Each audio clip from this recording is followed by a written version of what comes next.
Citadel texture paints have been created to provide a nice rough surface to the bases of your miniatures to make it look like they're standing on a battlefield. Now they're usually the last thing that you paint onto the model, and I'm going to show you now how straightforward they are to use. So for this example, I've got one of my favourite miniatures. It's a broadside battlesuit, and I'm going to be applying Sterling mud to its base.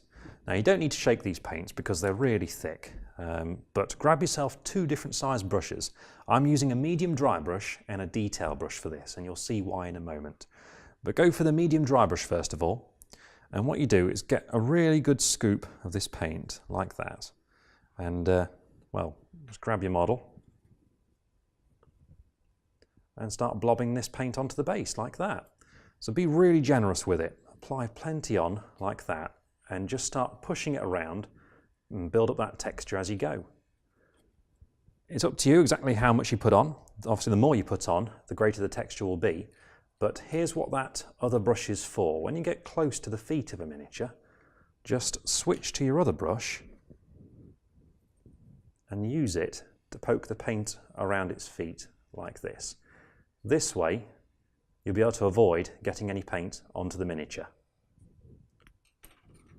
Now, once I've gone all over this base, I'm going to leave it for about an hour to dry, just to be sure, and then I'll go over it with some dry paint to pick out all the texture on it.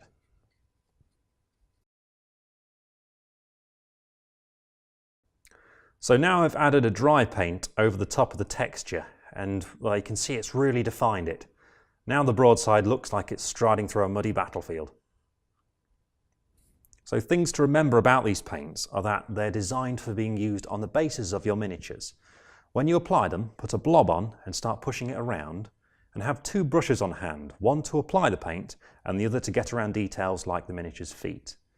Give plenty of time for this paint to dry before you go and add anything else, like a shade or a dry.